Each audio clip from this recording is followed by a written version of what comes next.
Hello friends, आपका स्वागत है स्टॉक इनिग्मा के एक और नए वीडियो में। आज हम बात करेंगे बजट 2022-23 का फायदा किन स्टॉक्स को हो सकता है। ये हमारी एनालिसिस केवल लर्निंग के लिए है। आप कोई भी निवेश करने से पहले अपने वित्तीय सलाहकार की मदद अवश्य लें। तो चलिए आज का वीडियो शुरू करते हैं। पहले शेयर बाजार हाइलाइट। 3 सत्रों की बढ़त के बाद गुरुवार को इक्विटी सूचकांकों में गिरावट दर्ज की गई। दिन के अंत में सेंसेक्स 58,788.021.29% गिरकर बंद हुआ। कमजोर वैश्विक संकेतों से निवेशकों में घबराहट के बीच निफ्टी 219.80 अंक की गिरावट के साथ 17,560.20 पर बंद हुआ। अब बात करते हैं स्टॉक्स की जिनको बजट के बाद फायदा हो सकता है। वित्त मंत्री निर्मला सीतारमण द्वारा प्रस्तुत केंद्रीय बजट 2022-23 ने बाजारों को खुश किया क्योंकि बेंचमार्क सूचकांकों ने 2 फरवरी को लगातार तीसरे सत्र के लिए 1% से अधिक की बढ़ोतरी की।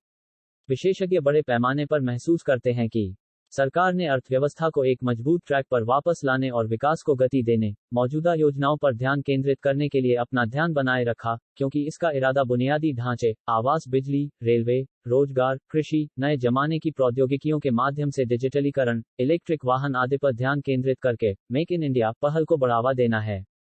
केंद्र ने बुनियादी ढांचा परियोजनाओं को बढ़ावा देने के लिए पूंजीगत व्यय को 35% बढ़ाकर 7.5 लाख करोड़ रुपए कर दिया है, जबकि राजकोषीय घाटे को 6.4% बनाए रखने की उम्मीद है। अगले 25 वर्षों के लिए एक अच्छा विकास चक्र बनाने पर ध्यान वास्तव में उल्लेखनीय है। अन्य विजेता अक्षय ऊर्जा, जैव ईंधन, स्वास्थ्य सेवा, शिक्षा और वित्तीय तकनीक हैं।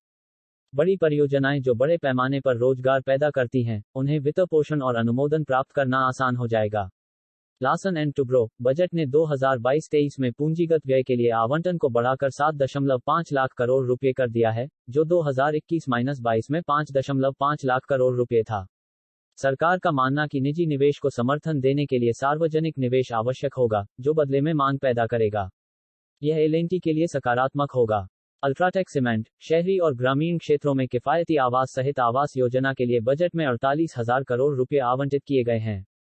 बुनियादी ढांचे के विकास पर सरकार के जोर और आवास की मांग में हालिया सुधार को देखते हुए अल्ट्राटेक अपने मजबूत वितरण नेटवर्क के नेतृत्व में बाजार हिस्सेदारी हासिल करने की मजबूत स्थिति में है।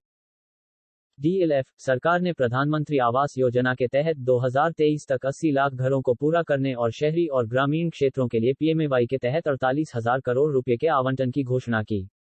इन घोषणाओं से किफायती आवास बाजार को बढ़ावा मिलने की उम्मीद है। यह डीएलएफ के लिए सकारात्मक है, क्योंकि बिक्री, बुकिंग और डील एडिशन दोनों में इसकी मजबूत गति है।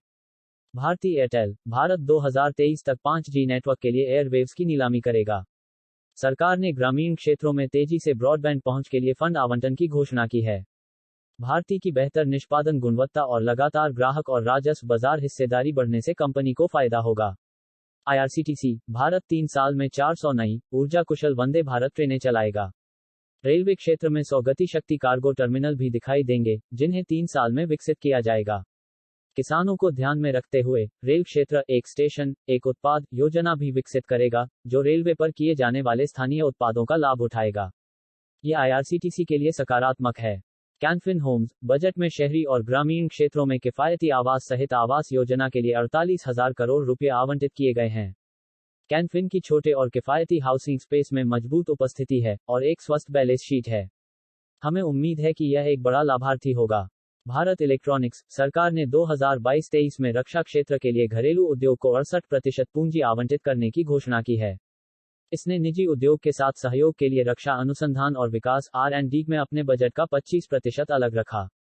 एक मजबूत विनिर्माण आधार और निष्पादन ट्रैक रिकॉर्ड, रक्षा और सरकारी एजेंसियों के साथ संबंध, इन हाउस R&D क्षमताओं और मित्र देशों को निर्यात पर अधिक ध्यान देने के कारण BEL बढ़ते रक्षा व्यय से लाभ के लिए अच्छी तरह से स्थित है। बड़े बैंक और NBFC, HDFC bank, SBI, ICICI bank और बजाज फाइनेंस। पूंजीगत सामान, बुनियादी ढांचा और सीमेंट कंपनियां, UltraTech cement, L&T, ABB, Thermax. Housing finance कंपनियां, HDFC, Can Fin homes. Health care, Apollo अस्पताल। टेक आधारित नौकरियां और उपभोक्ता तकनीक, इन्फो एज और जोमेटो। जैव ईंधन, ग्लोबल स्पिरिट्स और Praj industries. Electronics, EMS, Dixon technologies और एम्बर एंटरप्राइजेज के लिए सकारात्मक। रक्षा के लिए पूंजीगत खरीद बजट का लगभग 68% 2022-23 में घरेलू उद्योग के लिए निर्धारित किया जाएगा, जो 2021-22 में 58% था। अदानी एंटरप्राइजेज उनकी बंदूकें, राइफल इकाइयों और एरोस्ट्रक्चर यूनिट के लिए, और टीटागढ़ वैगन्स उनकी जहाज निर्माण इकाई के लिए जो नौसेना और तटरक्षक बल के आदेशों को निष्पादित करती है। 3 साल में 400 नई पीढ़ी की वंदे भारत ट्रेनें, टीटागढ़ वैगन मेट्रो कोच बनाने में है। यह मेट्रो कोच बनाने वाली एकमात्र सूचीबद्ध इकाई है। नदी जोड़ने के लिए 5 विस्तृत परियोजना रिपोर्ट डीपीआर को अंतिम रूप दे दिया गया है। यह केएनआर कंस्ट्रक्शन जैसे खिलाड़ियों के लिए बड़ा है। भारतनेट परियोजना 2025-23 में सभी गांवों और दूरदराज के क्षेत्रों को 2025 में लक्षित वर्ष के साथ जोड़ने के लिए अनुबंध, विंध्य टेलीलिंक्स और स्टलाइट टेक्नोलॉजी संभावित लाभार्थी हैं। बजट के बाद सबसे ज्यादा लाभ इंफ्रास्ट्रक्चर से जुड़े क्षेत्रों और नए जमाने की कंपनियों से आएगा। Container Corporation of India, IRB infrastructure, L and T, Dilip Buildcon, Allcargo Logistics, Oberoi Realty, India Cements, UltraTech Cement, Honeywell Automation, Tata Steel. Electric वाहन नवीकरणीय, यह Tata Power, Amara Raja Batteries, Borosil Renewables, Adani Green Energy. Digital, edtech, fintech, NIIT, Policy Bazaar, Paytm, 197 Communications. संपूर्ण PSU और PSU bank space के लिए नकारात्मक क्योंकि विनिवेश पर कोई बड़ी घोषणा नहीं हुई थी। साथ ही, निजी खिलाड़ियों को स्पष्ट वरीयता के साथ, अक्षम सार्वजनिक उपक्रमों के लिए प्रतिस्पर्धा और बढ़ेगी।